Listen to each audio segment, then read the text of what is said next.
Hello students, welcome in this video. तो आज हम देखने वाले हैं यूनिट एंड डायमेंशन का। यह पार्ट 2 है। इसमें पहले और चैप्टर में हम लोग देखे थे कुछ में जितना भी इंपॉर्टेंट क्वेश्चन था सभी मैंने करा दिया था। अब उसी यूनिट डायमेंशन एंड मेजरमेंट का प्रीवियस ईयर क्वेश्चन जितना भी है जो नीट पूछा गया है उसको आज हम लोग देखने वाले हैं। तो चलिए हम लोग अब शुरू करते हैं।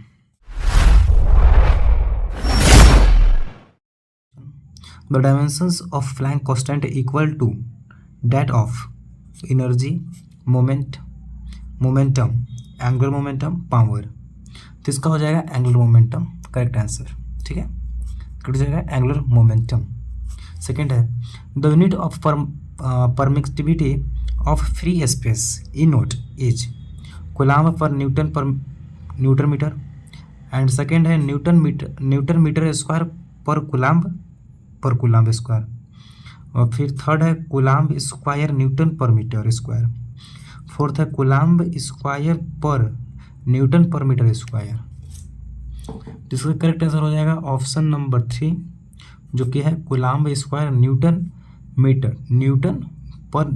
पर मीटर स्क्वायर। ठीक है, मतलब सी है और न्यूटन मीटर स्क्वायर है। ठीक, अब देखते हैं क्वेश्चन नंबर 3। क्वेश्चन नंबर 3 है the dimensions of universal gravitational constant are. यह क्वेश्चन 1992 में पूछा गया था और 2004 में पूछा गया था। ठीक है, नीट क्वेश्चन से पूछा गया है और इससे साथ कोई क्वेश्चन नहीं है। ग्रेविटेशनल कांस्टेंट का मान क्या होता है तो m-1 L3 T-2। ठीक है, यह क्वेश्चन बहुत बार आया हुआ है, जैक में पूछा गया कितने बार। ठीक है, अब तक क्वेश्चन नंबर 4। क्वेश्चन नंबर 4 है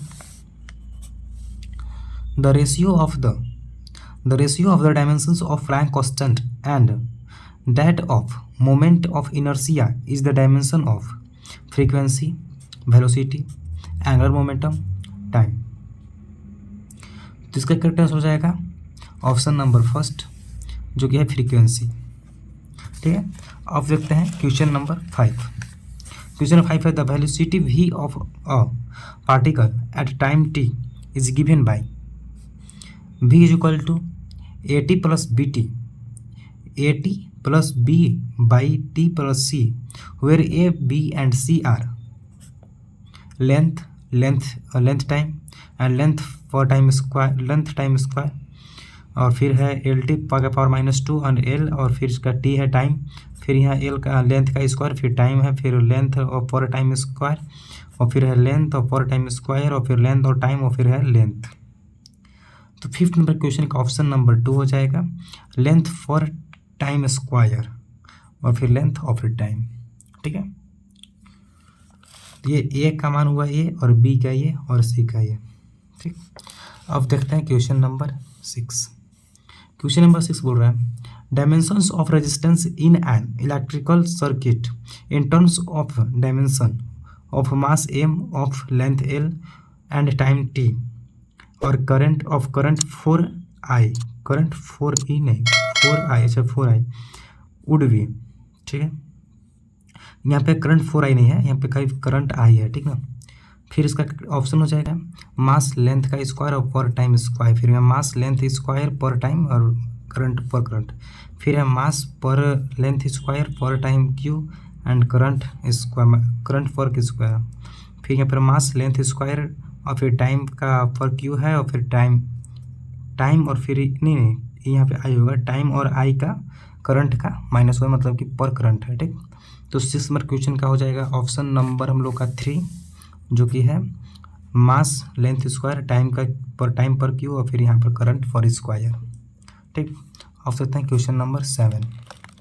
क्वेश्चन नंबर 7 बोल रहा है तो क्वेश्चन नंबर 7 है which 2 of the following 5 physical parameters have the same dimensions electric density, refractive index, dielectric current constant और यंग मॉडुलस, और फिर है मैग्नेटिक फील्ड। तो इसका हो जाएगा करेक्ट आंसर इसका हो जाएगा ऑप्शन नंबर फर्स्ट और 4th एनर्जी डेंसिटी और मैग्नेटिक फील्ड दोनों का जो फिजिकल पैरामीटर सेम डायमेंशन होता है। उतना ही डायरेक्ट बोलो सेम डायमेंशन होता है इन दोनों का, ठीक, फर्स्ट का और फोर्थ का। इलेक्ट्रिक डेंसिटी और यंग मॉडुलस इसका क्या होता है, सेम होता है। फिर क्वेश्चन नंबर 8 है, if the error in the measurement of radius of a sphere is 2%, then the error in the determination of value of the sphere will be 8%, 2%, 4%, 6%। तो इसका करने से हो जाएगा ऑप्शन नंबर 4 6%, ठीक।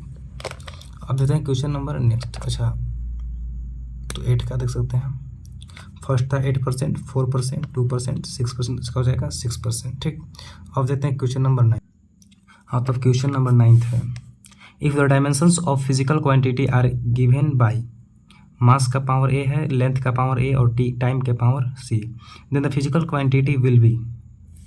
तो इसका फर्स्ट ऑप्शन है velocity is the a is equal to 1, B is equal to 0 and C is equal to -1। फिर यहाँ पे ए इज इक्वल टू, फिर acceleration if A is equal to 1, B is equal to 1, c is equal to -2 and force if A is equal to 0 है, फिर B is equal to -1 and C is equal to -2। और फिर fourth है pressure if A is equal to 1, B is equal to -1 and C is equal to -2।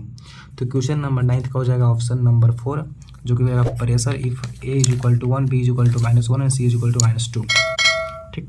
अब देखते हैं question number 10। Question number 10 है, the dimensions of 1/2 epsilon naught E का power, energy का power is energy का square and where epsilon naught is permittivity of free space and E is electric field. जो 10 में पूछा गया था question, is mass length square time का -2, मतलब कि पर टाइम स्क्वायर, ठीक। ऐसे यहाँ पर भी है ml -1 और t -2 है, फिर यहाँ पर मास लेंथ स्क्वायर और टाइम पर टाइम है, और फिर मास लेंथ और यहाँ पर टाइम।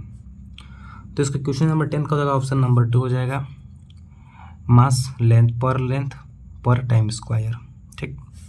क्वेश्चन नंबर 11 देखते हैं आप लोग, the dimensions of you note and mu naught और एप्सिलॉन नोट का पावर -1/2 आर, एल का पावर 1/2, मतलब एल लेंथ का पावर हाफ, और पर हाफ टाइम को बोलते हैं, तो पर हाफ टाइम बोल सकते हैं इसको। फिर यहाँ पर लेंथ टाइम, और यहाँ पर लेंथ फॉर टाइम, और यहाँ पर लेंथ का पावर 1/2 एंड टी का पावर 1/2। तो क्वेश्चन नंबर 11 का हो जाएगा ऑप्शन नंबर 3, जो कि है लेंथ पर टाइम, ठीक। अब देते हैं क्वेश्चन नंबर 12 के हम लोग का 12th क्वेश्चन है, the damping force on an oscillator is directly proportional to the velocity, the unit of the constant of proportionality are kg metre per second, kg metre per second square, और third है kg per second, और यहाँ पर है kg second. तो 12th का हो जाएगा ऑप्शन नंबर 3, जो कि है kg पर सेकेंड, ठीक। अब देखते हैं क्वेश्चन नंबर 13 क्वेश्चन बोल रहा है, in an experimental for quantities A B and C are and D are measured with percentage error 1%, 2%, 3% R and 4% respectively, quantity P is calculated by as floors, मतलब follow कर रहा है, P is equal to A का power 3, B का square and by CD percent, error in P is 7%, 4%, 14%, 10%। तो today हो जाएगा option number 3, जो कि है 14%, ठीक। इसका सॉल्यूशन मैं बाद में डालूंगा, अभी मैं सॉल्यूशन नहीं कर सकता हूँ। 14 number, if force F, velocity v and time t are taken as fundamental unit, then the dimensions of mass are force velocity per time square, force per velocity per time, force per velocity time।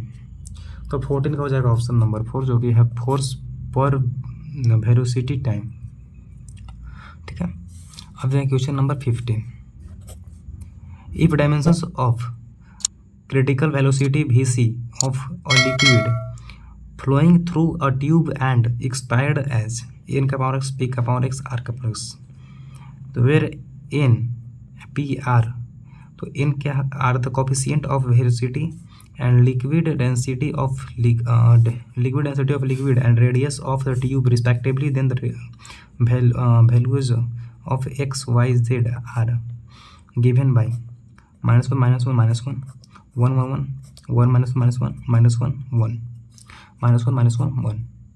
तो 15 का हो जाएगा option number 3 जो कि है 1 -1 -1। इसका भी solution मैं दूंगा, ठीक ना। ऑफ द क्वेश्चन नंबर 16 जो कि लास्ट क्वेश्चन है हम लोग का आज का। Planck constant h speed of light in vacuum 3 and Newton's gravitational constant g are 3 fundamental constant which of the following combination of their has the dimension of length √hg by c का power 3/2 and second है √hg by c के power 5/2, third है √hc by g and fourth है √gc by h के power 3/2।